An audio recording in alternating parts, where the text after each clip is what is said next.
Desakan untuk membatalkan putusan Mahkamah Konstitusi mengenai usia Capres-Cawapres terus menuai pro dan kontra.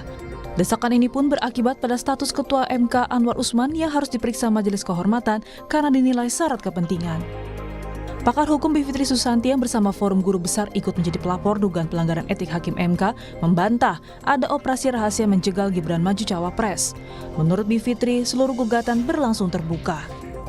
Itu kan kalau kita lihat Kamus Besar Bahasa Indonesia artinya tertutup, ditutup-tutupi. Ini kan nggak tertutup.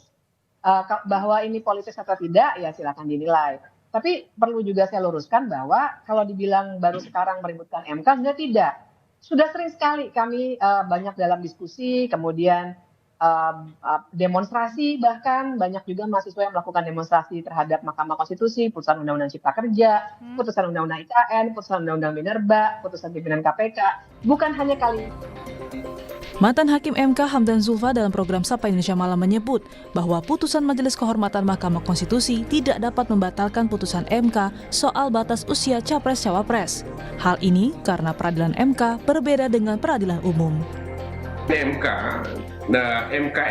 tidak bisa lebih jauh memutuskan mengenai bagaimana status perkara dari suatu perkara yang ditemukan pelanggaran etik itu tidak bisa lebih jauh dari sanksi etik kepada hakim teradu. Jadi artinya tidak bisa memengaruhi putusan MK sebelumnya begitu Pak Hamdan? Tidak bisa mempengaruhi putusan, artinya tidak bisa misalnya merekomendasikan bahwa putusan itu batal, karena itu tidak mungkin, karena putusan MK itu agak spesifik beda dengan peradilan umum. Terjadi konflik kepentingan, di mana hakim teradu itu memiliki kepentingan langsung atau tidak langsung dari perkara yang diperiksa, dan ternyata dia tidak mundur. Maka dia bisa dikenai sanksi etik atau sanksi lain, dan juga putusannya harus diperiksa ulang. Nah, di MK tidak memiliki mekanisme pemeriksaan ulang terhadap suatu perkara. Sementara itu, Bacawa Pres Gibran Rakabuming Raka mengaku siap menghadapi apapun hasil putusan MK. Pasalnya, laporan dugaan etik Hakim Konstitusi berkaitan dengan majunya Gibran sebagai Bacawa Pres mendampingi Prabowo Subianto di Pilpres 2024.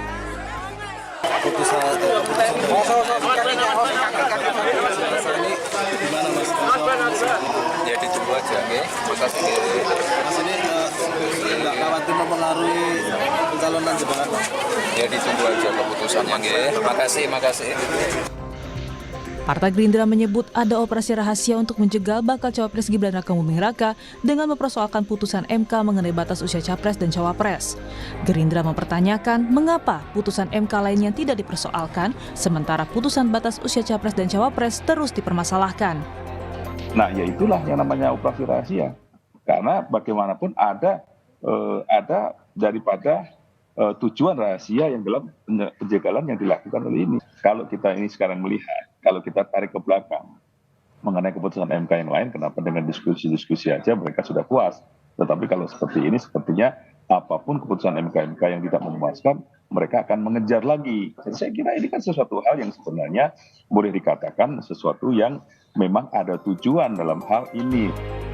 Dugaan pelanggaran kode etik Hakim Konstitusi ini mengemuka setelah Mahkamah Konstitusi memutus perkara gugatan batas usia Capres-Cawapres dengan menambah syarat baru bagi kepala daerah yang telah menjabat atau sedang menjabat di bawah usia 40 tahun. Putusan MK itu menjadi karpet merah anak Presiden Gibran Rakabuming Raka untuk maju Pilpres 2024. Esok Selasa, Majelis Kehormatan Mahkamah Konstitusi segera menjatuhkan putusan atas dugaan pelanggaran etik Hakim MK terkait putusan batas usia Capres-Cawapres. Pembacaan putusan digelar tanggal 7 November karena tanggal 8 November menjadi batas akhir pengusulan bakal pasangan calon pengganti jika ada penggantian bakal Capres-Cawapres. Tim Liputan Kompas TV.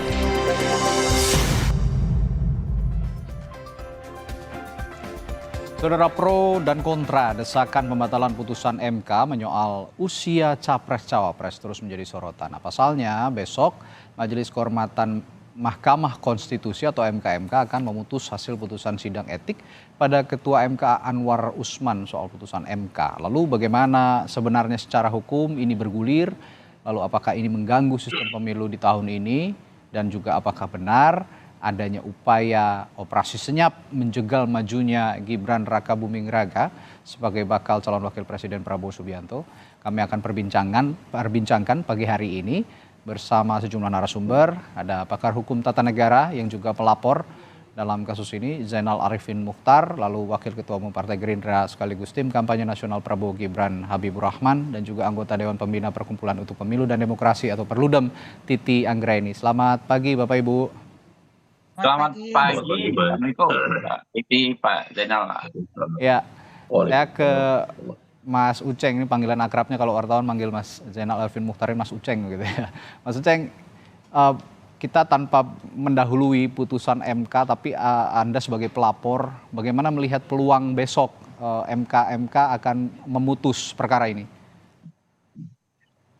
Iya, yang pertama kan kita mau bilang bahwa ini pelanggaran yang mustahil untuk ditolerir. Ya. Kenapa mustahil ditolerir? Karena kerusakannya itu sangat banyak. Saya kira di banyak tulisan, termasuk tulisan saya di Kompas, dan banyak hal kita udah mendiskusikan panjang kali lebar bahwa terjadi kerusakan yang terlalu besar. Bukan hanya sekedar terhadap Mahkamah Konstitusi, tetapi juga pada demokrasi, timbulnya dinasti politik, bahkan kemudian bisa menyandra proses kenegaraan yang akan berlangsung di tahun 2024 nanti. Ya.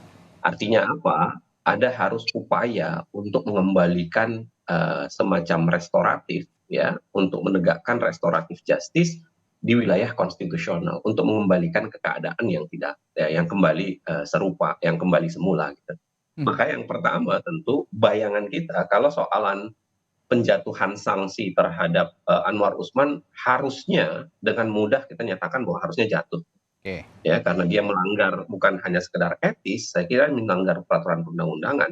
Bahkan kalau mau dilebarkan soal konflik kepentingan, ada kemungkinan bisa menuju ke arah hal-hal yang lebih serius. Misalnya kalau kita baca Undang-Undang 28 tahun 99 soal penyelenggara negara yang bebas bersih dari korupsi-kolusi dan nepotisme. Ya. Nah, tetapi yang kedua memang perdebatannya adalah soal apakah ini bisa berimplikasi kepada putusan MK. Ya. Nah, ada 3 kemungkinan sebenarnya yang pasti harus dibicarakan.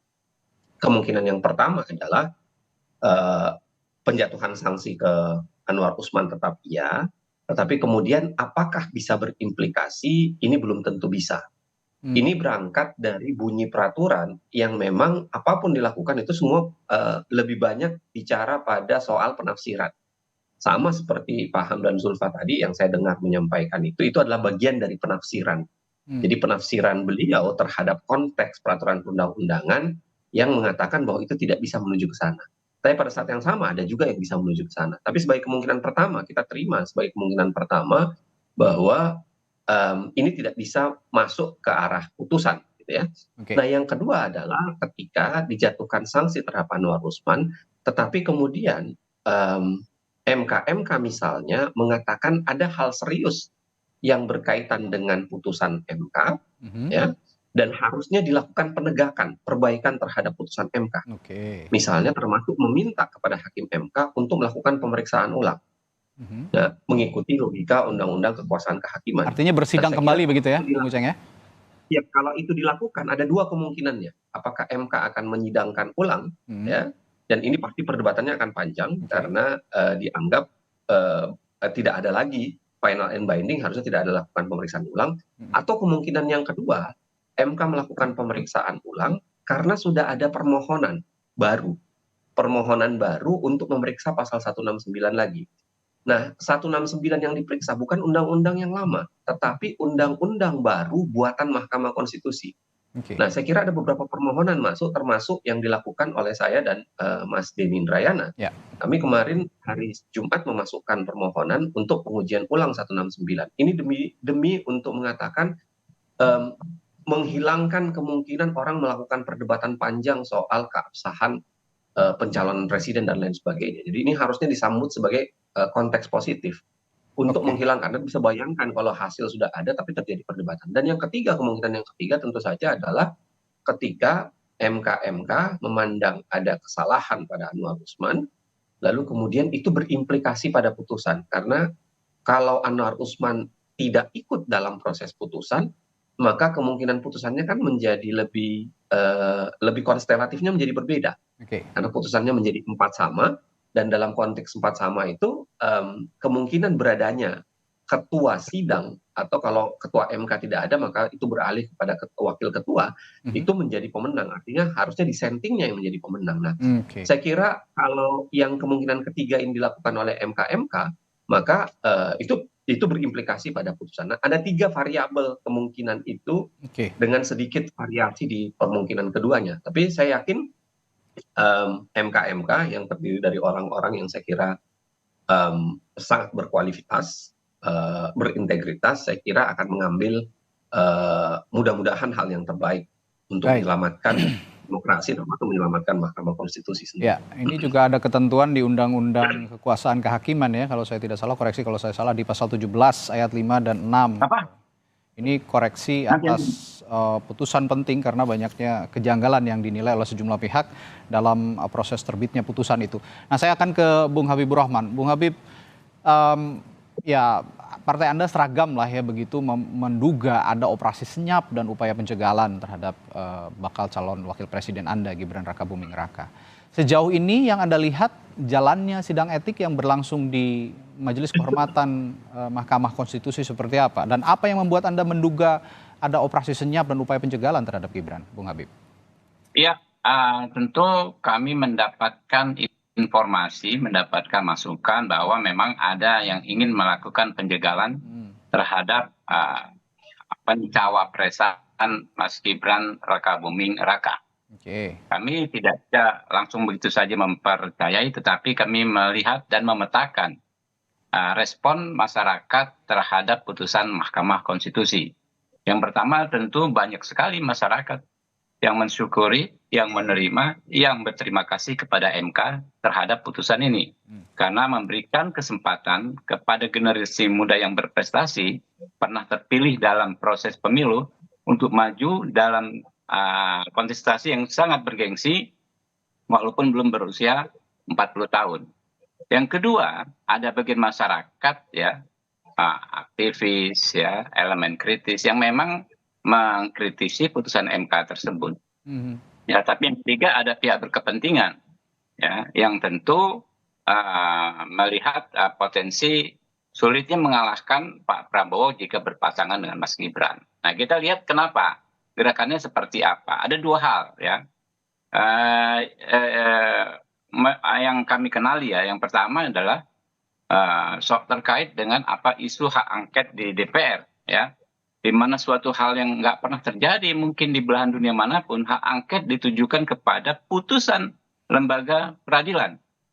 Nah, padahal itu kan pengajunya jelas-jelas pihak yang saya pikir punya kepentingan. Yang kedua ya, soal Majelis Kehormatan Mahkamah Konstitusi ini. Kalau mempersoalkan etika, saya masih bisa memaklumi. Banyak masyarakat dalam hal apapun kita dikritisi ya. Tetapi ya, kalau demand-nya adalah petitumnya adalah membatalkan putusan MK, termasuk usulan-usulan saya katakan agak ajaib ya, seperti menguji materi hasil putusan MK ya.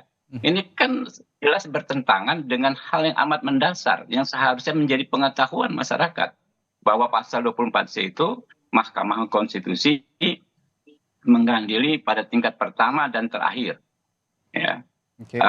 Dan putusannya bersifat final. Ini kan bukan persoalan penafsiran, ini hal dasar yang bersumber dari logika dasar, yang bersumber dari prinsip-prinsip dasar dalam hukum gitu kan. Ketika Mahkamah Konstitusi memang tidak ada peradilan ulangan ya, tidak ada banding, tidak ada kasasi, sehingga demand-demand yang tidak masuk akal ini menurut saya adalah sudah mengarah kepada disobedient ya, terhadap pembangkangan terhadap putusan hukum, yang artinya pengingkaran terhadap konsep negara hukum.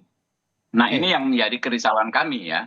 Nah, sehingga kami perlu menyampaikan hal ini kepada publik. Mari publik sama-sama menilai. Nah, terkait misalnya ya, sudah berkali-kali kita bahas perbedaan pendapat tentang substansi atau tentang pertimbangan-pertimbangan yang ada dalam putusan ya, putusan Mahkamah Konstitusi.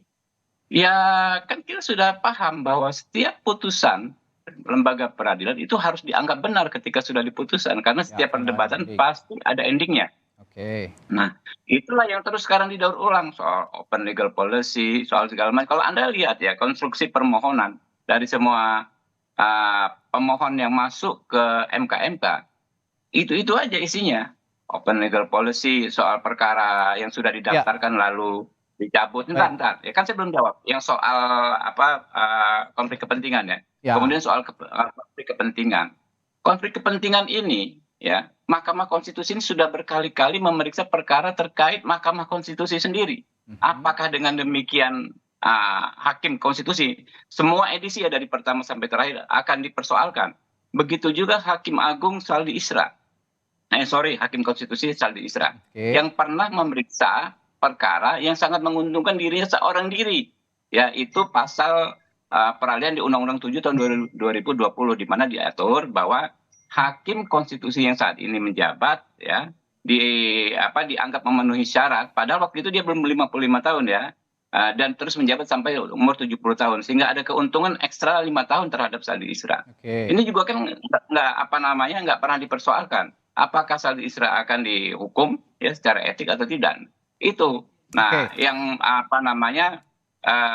perlu kami sampaikan kepada publik. Oke, Bung Habib, Anda mengatakan tadi banyak demand-demand yang tidak masuk akal. Tapi begini, Prof. Jimli sendiri sebagai Ketua MK ini sudah memaparkan sejumlah fakta begitu yang ia sendiri menduga menyalahi aturan main di MK begitu. Salah satunya perkara administratif begitu, di saat ada penggugat memasukkan materi gugatan, lalu dicabut kembali, lalu diajukan kembali tanpa ditandatangani begitu. Nah, fakta-fakta seperti itu apakah menurut Anda itu masuk akal?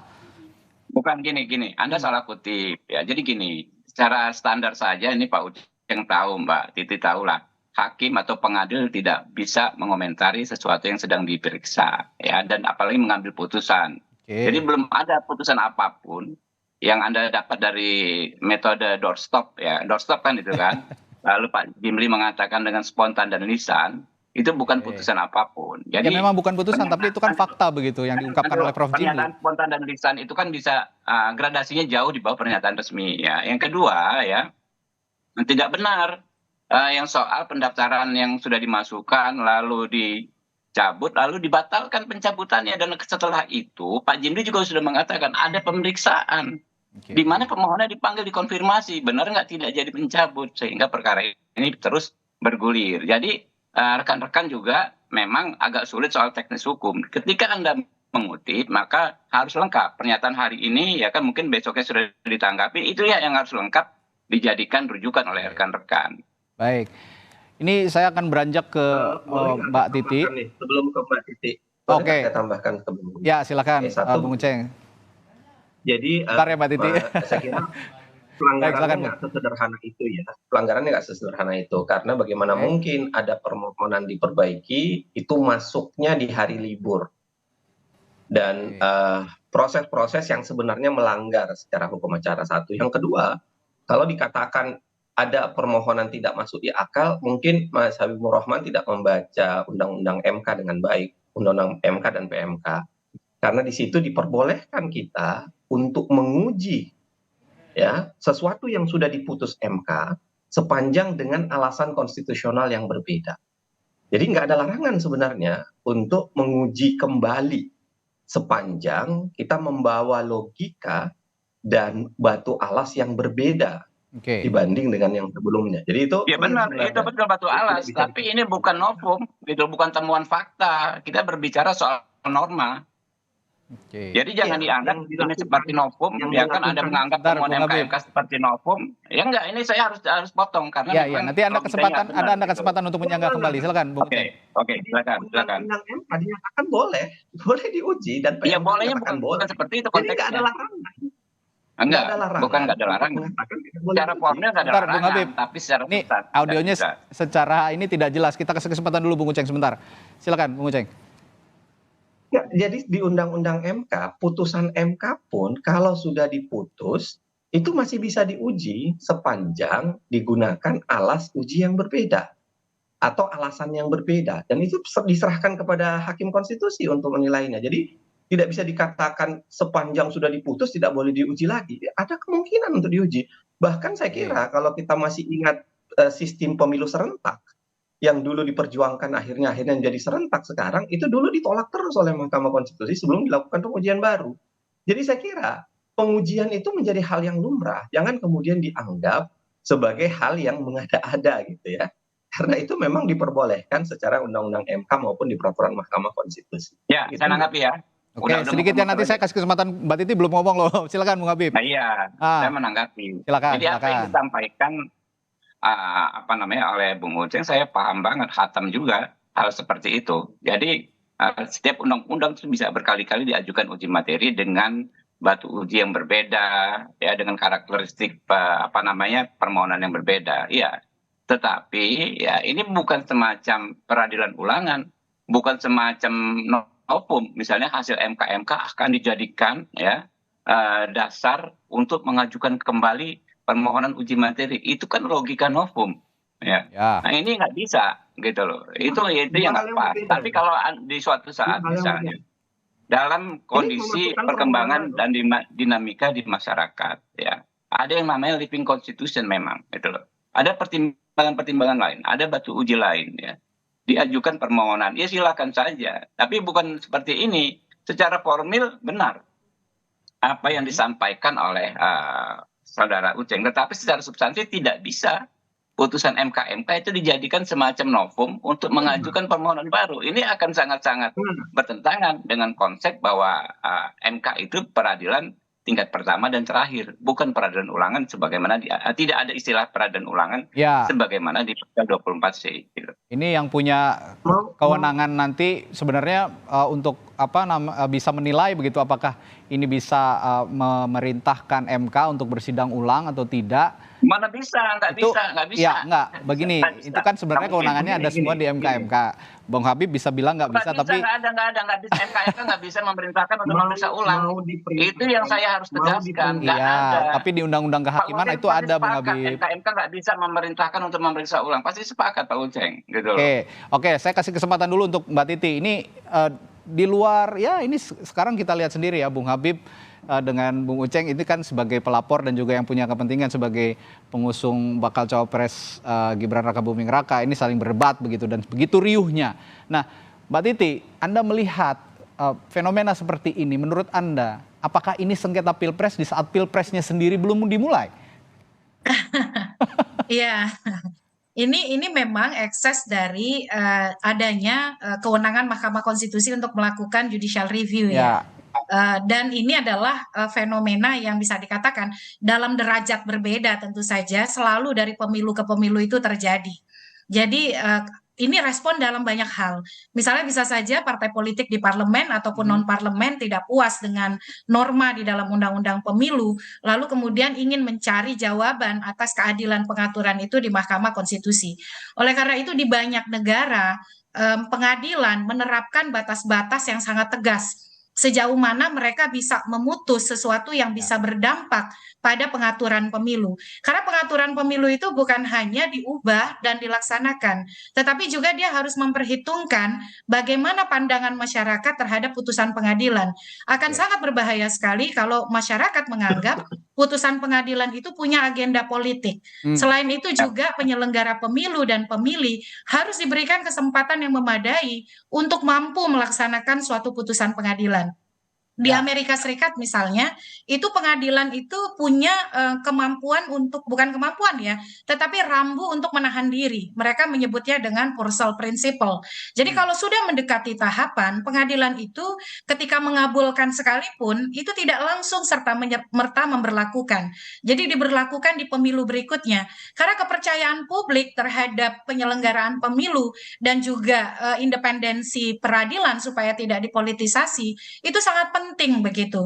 Bahkan di negara-negara Eropa ada yang disebut dengan prinsip menjaga stabilitas undang-undang pemilu di dalam Venice Commission begitu. Di situ disebutkan hal-hal yang berkaitan dengan sistem pemilu, lalu komposisi struktur penyelenggara pemilu, daerah pemilihan, itu maksimal 1 tahun bisa diubah. Nah, kalau di kita rentang itu diterobos sedemikian rupa ya, akhirnya tidak salah kemudian kalau anasir-anasir politis itu menyertai. Jadi kemampuan hakim untuk menjaga dan memperhatikan tahapan pemilu itu sangat penting, Mas Radi. Di tengah situasi kapan saja judicial review itu bisa dilakukan gitu. Oke, nah ini juga penting melihat situasi pilpres yang seperti ini, Mbak Titi, yang sudah riuh begitu ya, padahal taraf ide dan gagasan saja belum muncul sepertinya untuk banyak bakal capres dan cawapres begitu. Nah, saya akan minta pendapat Anda, apakah nanti adanya fenomena seperti ini bisa dibilang upaya saling jegal begitu? Karena ini dua ranah yang sama sekali berbeda sebenarnya, politik dan juga hukum, tapi di tengah-tengahnya ada upaya saling jegal. Ini juga agak lucu menurut saya. Dan apakah hasil putusan MK nantinya jika sudah berputus ini akan mengganggu sistem pemilu? Saya akan tanyakan ini ke Mbak Titi, tapi kita jeda dulu ya Mbak di Sapa Indonesia Pagi. Sesaat lagi kami akan segera kembali. Kembali di Sapa Indonesia Pagi, masih membahas jelang putusan Majelis Kehormatan Mahkamah Konstitusi yang akan memutus besok dugaan pelanggaran etik sejumlah hakim konstitusi termasuk ketua MK-nya sendiri Anwar Usman. Tadi sebelum jeda saya tanya ke Mbak Titi Anggraini dari Perludem. Nah, melihat situasi pilpres seperti ini, Mbak Titi, adakah anggapan memang ini upaya saling jegal di tengah proses politik dan juga ada proses hukum? Ini yang di tengah-tengah ini yang agak-agak rancu, tapi apakah itu bisa kita asumsikan sebagai upaya saling jegal? Dan apakah putusan dari MK ini akan mengganggu sistem pemilu, Mbak Titi? Ya, kalau kita lihat kan ini ada beragam pemohon ya. Saya meyakini mayoritas pemohon itu punya kredibilitas untuk mempersoalkan apa yang mereka masukkan di MK-MK. Sebagian besar misalnya para guru besar, pengajar hukum tata negara dan hukum administrasi negara, itu adalah orang-orang yang punya tanggung jawab moral, etik, dan juga hukum saya kira untuk memastikan apa yang menjadi komitmen mereka selama ini di dalam berkiprah di dunia hukum itu mendapatkan titik terang begitu. Jadi saya ingin melihat ini sebagai sebuah proses yang memang harus dilalui ketika kita berhadapan dengan persoalan seperti yang sekarang sedang dibahas di MK-MK. Justru dengan membuat ini menjadi terang, kita menjadi tahu begitu ya, duduk permasalahannya dan masyarakat bisa lebih proporsional di dalam menilai. Justru ini harus diselesaikan, karena kalau ini tidak diselesaikan, ini akan bergulir terus. Sengketa tadi sudah disampaikan oleh Mas Radi, ini kan sengketa norma ya, dan termasuk juga di dalamnya ada persoalan etik yang menyertainya.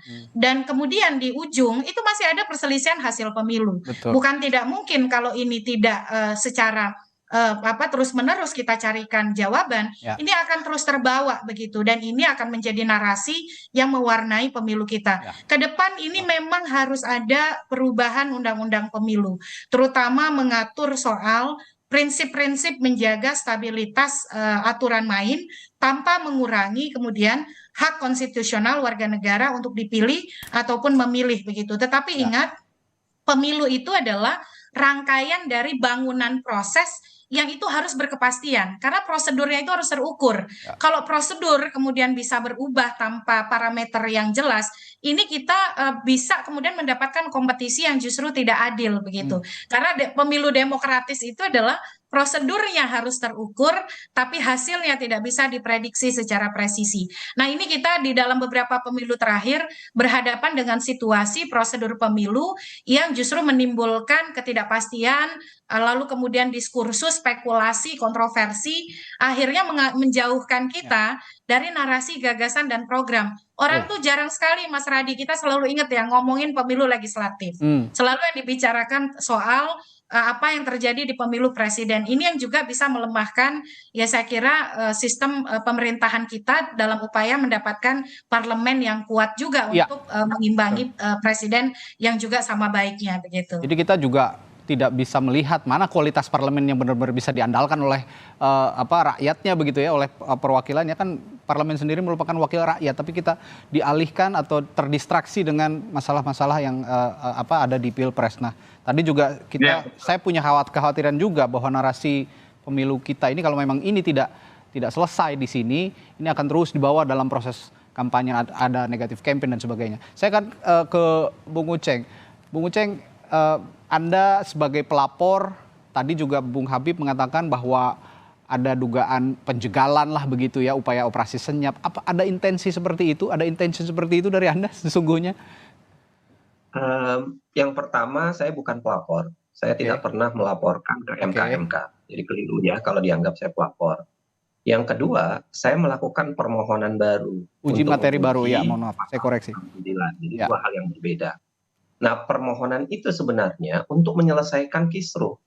Jadi supaya tidak ada lagi perdebatan orang setelah putusan ini ada. Seperti yang dibilang Mbak Titi. Anda bisa bayangkan kalau MK kemudian memeriksa dan kemudian menyatakan bahwa tidak ada masalah dengan putusan itu, atau MK kembali ke konteks, misalnya kembali ke konteks putusan MK seperti yang sekarang, kan clear, selesai. Orang tidak bisa lagi memperdebatkan bahwa Gibran itu menjadi cacat secara konstitusional atau tidak. Jadi tolong dipahami, ini bukan soal berlawanan dengan Gerindra. Anda keliru kalau kemudian mengatakan ada intensi, ini nggak ada kaitan dengan itu. Ini mencoba mengklirkan. Jadi pasca putusan MK atau pasca putusan ini itu dilakukan, harus ada upaya untuk mengatakan 169 ini clearnya, kalau menghilangkan konflik kepentingannya, putusan clearnya harusnya seperti apa. Dan itu bagus untuk memperlihatkan dan mengatakan bahwa MK sudah dipurifikasi dan ke depan seperti apa sebenarnya.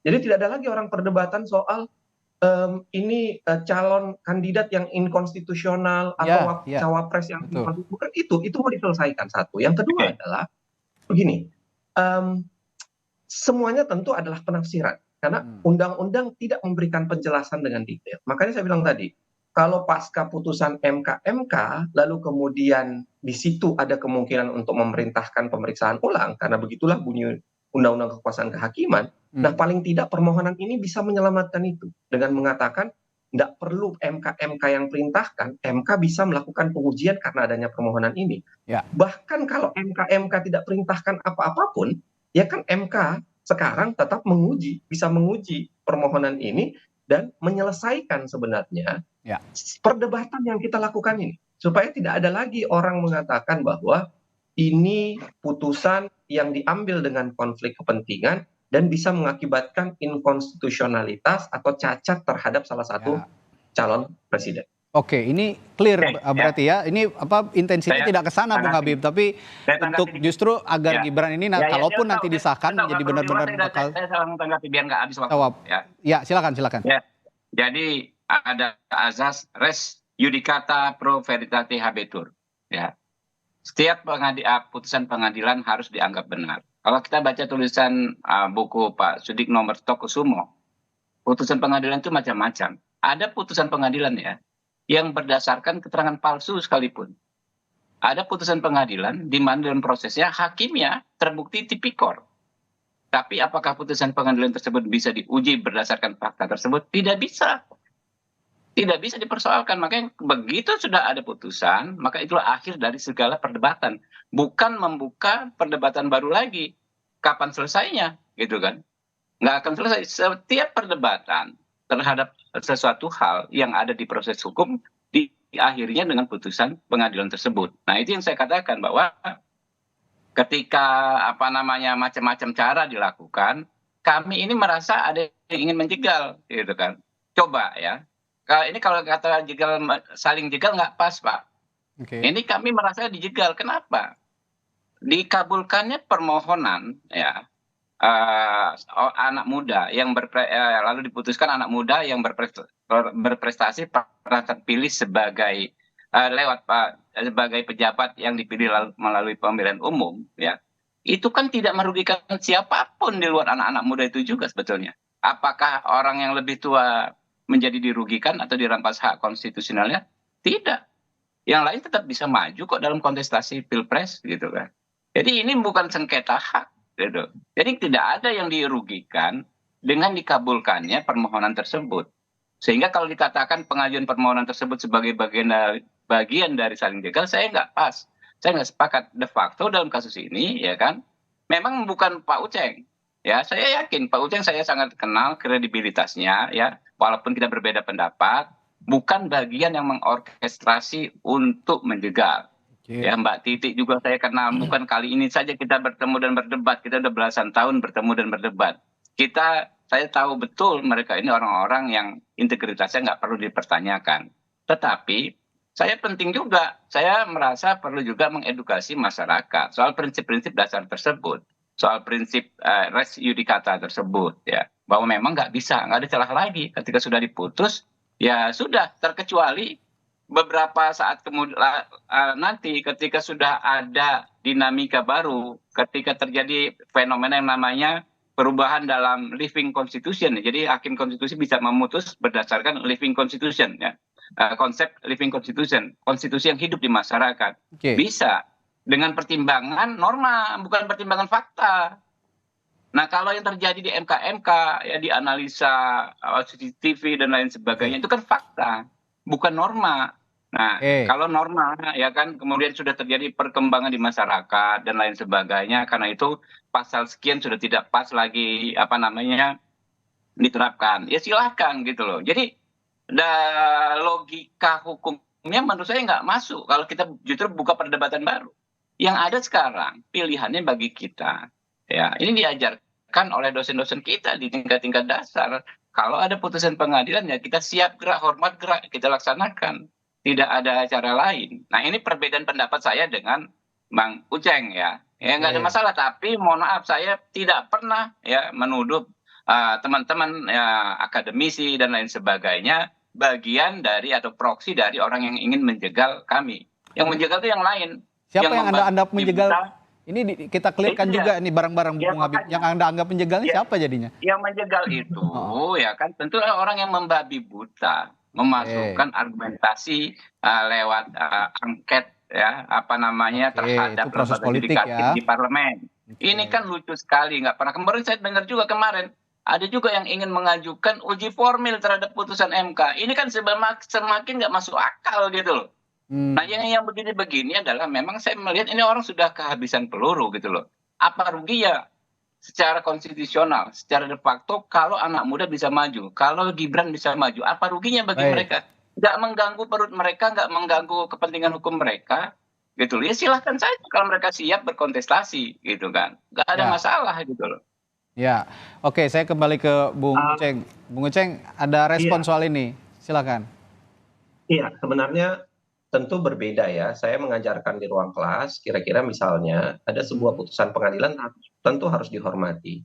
Tapi pada saat yang sama, undang-undang kekuasaan kehakiman, undang-undang kekuasaan kehakiman ini yang berlaku untuk dua jenis, baik Mahkamah Agung maupun Mahkamah Konstitusi, itu mengatakan kalau dalam hal tertentu, termasuk misalnya dalam hal ada konflik kepentingan, maka sangat mungkin dilakukan upaya untuk memerintahkan pengujian kembali atau pemeriksaan kembali dengan komposisi hakim yang berbeda. Oke, sebelum dilanjutkan Bung Uceng, memerintahkan, siapa yang memerintahkan? Apakah Majelis Kehormatan MK?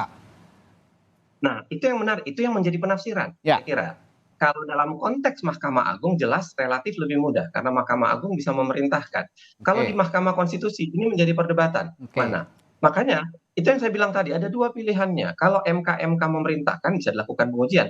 Kalaupun MK tidak memerintah apa-apa atau kemudian jangan dipaksa itu, maka kemudian dengan permohonan baru ini MK terbuka peluang untuk melakukan pemeriksaan. Paling tidak untuk menyatakan bahwa ini, coba bayangkan kalau MK kemudian menyatakan bahwa ya putusan kemarin sudah konstitusional, selesai perdebatan, nggak ada lagi perdebatan. Dan yang paling penting sebenarnya kita bisa bayangkan begini, apakah putusan permohonan setelahnya itu harus agak panjang baru bisa dimajukan? Enggak juga. Bahkan kalau kita bandingkan misalnya putusan 50, 51, 56 dengan 90 dan 90, itu kan terjadi pergeseran hakim luar biasa, padahal itu diputus hanya beberapa hari. Hakim-hakim MK sendiri yang mengungkapkan itu kan. Beberapa hakim MK yang mengatakan ini terjadi perubahan luar biasa nih dalam perkara beberapa hakim yang bermasalah. Yang berbeda kemudian dengan putusan 90. Nah, saya kira itu sebenarnya tidak lagi bisa dikatakan bahwa ya tidak boleh dimohonkan. Sepanjang ada permohonan, MK berkewajiban untuk memeriksa permohonan. Ya, karena konteksnya, sebentar Bung Habib, karena konteksnya ini bicara soal etik melalui Majelis Kehormatan MK begitu, artinya nanti MK ini bisa memutus untuk tidak melibatkan Anwar Usman begitu ya, karena melanggar etik dalam sidang uji materi selanjutnya begitu ya Bung Ceng ya? Iya, mungkin. Oke, baik. Ya, jadi gini ya silakan. Jangankan terjadi pelanggaran etik. Saya kutip lagi buku Sudikno itu di belakang Pak Uceng mungkin ada tuh, ya kan ya. Sudikno. Kalaupun dalam persidangannya ada saksi palsu sekalipun, tetap saja berlaku azas res justisia, justika gitu loh. Bahwa harus juditika, harus ya dihormati. Nggak bisa. Anda kita ikuti kasus Patrialis Akbar. Kasus Akil Muhtar. Terbukti sah meyakinkan inkrah melakukan tindak pidana dalam menjalankan tugasnya memeriksa perkara di Mahkamah Konstitusi. Apakah waktu itu ada desakan juga untuk membatalkan putusan terkait? Desakannya aja nggak ada kok setahu saya, gitu loh. Oke. Ya, baik. jadi ketika Bang Uceng tadi menyatakan yang disampaikan itu benar, itu kalau di peradilan umum. Memang undang-undang kita ya juga mengatur dalam satu undang-undang kekuasaan kehakiman, mengatur kekuasaan kehakiman di Mahkamah Konstitusi dan di MA. Tetapi ada sistematikanya juga yang lebih diatur detail sebagaimana disampaikan oleh Mas Uceng tadi. Itu di Mahkamah Agung. Makanya Mas Uceng bahasanya ini harus diperdebatkan. Intinya kan nggak ada ketentuannya di dalam undang-undang tersebut bahwa peradilan ulangan itu dikenal di ini. Kalau di Mahkamah Agung, peradilan yang di bawah Mahkamah Agung masih agak mungkin ketika ada upaya banding, upaya hukum. Nah, ini menjadi peluru-peluru untuk upaya hukum. Tetapi ketika inkrah pun nggak bisa gitu loh. Oke. Atau menjadi upaya untuk PK. Di sini pun nggak ada PK di Mahkamah Konstitusi. Sehingga tertutup kemungkinan. Jadi kalau diajukan kembali uji materi secara formil tentu kita menghormati. Siapapun boleh saja melakukan uji materi dengan niat misalnya justru untuk mengatakan bahwa putusannya sebelumnya nggak ada masalah. Bagus juga, nggak ada masalah gitu loh. Tapi kita kalau bicara tema masalah hari ini, apakah putusan MK bisa dibatalkan oleh MK-MK, lalu MK-MK bisa memerintahkan pemeriksaan ulang, itu jelas tidak. Ya, mana mungkin ya MK-MK ya sebuah institusi yang ad hoc lalu diatur hanya di undang-undang dan di peraturan Mahkamah Konstitusi ya bisa menegasikan ya sebuah putusan Mahkamah Konstitusi yang dasarnya adalah Undang-Undang Dasar 1945. Ya, gitu. Saya kira clear ya diskusi kita hari ini bahwa MK-MK ini tidak bisa langsung serta-merta membatalkan putusan, tapi bisa menjatuhkan etik gitu ya kepada salah satu hakim konstitusi untuk tidak ikut bersidang dalam uji materi berikutnya jika ada uji materi baru. Oke, terakhir saya ke Mbak Titi. Mbak Titi, dengan dengan adanya saat ini ya seperti kita lihat ya perdebatan seperti ini kan tentu saja mengganggu taraf tataran ide dan gagasan para capres dan cawapres, bakal capres dan cawapres. Nah, alih-alih publik teralihkan dengan keriuhan adanya dugaan cacat formal pencalonan presiden wakil presiden. Ini siapa yang menurut Anda sebagai publik, saya juga begitu, sebenarnya ini pertanyaan pada diri saya sendiri begitu ya. Saya bertanya kepada Mbak Titi, siapa menurut Anda yang saat ini, detik ini, pasangan calon yang benar-benar siap dengan ide dan gagasannya menghadapi Pilpres? Ya, Mas Radi, tanggal 28 November itu akan dimulai masa kampanye. Ya. Jadi kalau kita lihat narasi untuk membedah visi misi gagasan program itu sangat minim hari ini. Walaupun dokumennya sudah beredar ya, yang menyebutkan semua menggunakan angka 8 begitu. 8 jalan perubahan, 8 langkah cepat, asta cita dan seterusnya. Tetapi kan itu di ruang-ruang yang sangat sempit begitu. Betul. Itu yang sangat kita sayangkan. Walaupun kita tidak bisa menutup mata. Hasil pemilu yang berintegritas juga harus dihasilkan dari aturan main dan proses yang berintegritas. Kita pun perlu mencermati diskursus yang disampaikan oleh tadi Mas Uceng ataupun Pak Habib ya. Tetapi satu sisi juga di saat yang sama memang energi kita dituntut besar nih. Bagaimana kita juga mencermati berbagai dokumen, visi misi, program yang sudah tersebar, dan juga mencermati partai politik.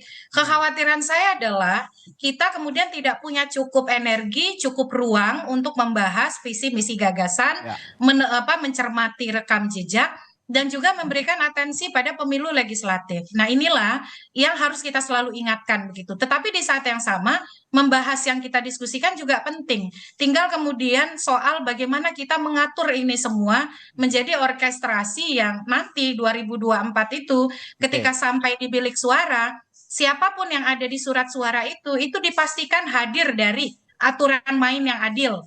Lalu proses yang berintegritas, bukan manipulasi, bukan main curang begitu ya. Dan juga pilihan yang didasarkan pada informasi yang memang betul-betul memadai dan cukup untuk membuat keputusan.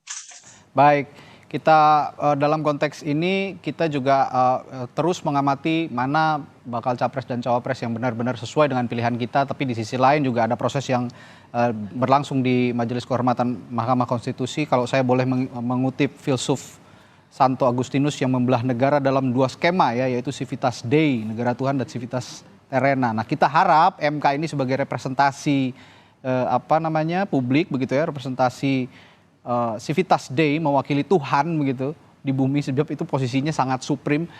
Melalui Majelis Kehormatan Majelis Kehormatan MK juga nanti apapun putusannya, setelah itu ada berproses lagi sidang susulan begitu ya, ada gugatan baru, ini yang kita tunggu sama-sama, semoga MK bisa memutus mewakili Tuhan, karena memang final and binding gitu ya, supreme kekuatannya di muka hukum di Indonesia begini. Ya, baik, terima kasih pakar hukum tata negara sekaligus pelapor atau bukan pelapor ya, atau uji materi, pemohon ya begitu ya, pemohon dalam uji materi berikutnya, Zainal Arifin Mokhtar. Lalu juga ada Waketum Partai Gerindra sekaligus tim kampanye Prabowo Gibran, Habibur Rahman, dan anggota Dewan Pembina Perkumpulan untuk Pemilu dan Demokrasi Perludem, Titi Anggraini. Terima kasih Bapak-Bapak dan Ibu, selamat pagi, sehat selalu.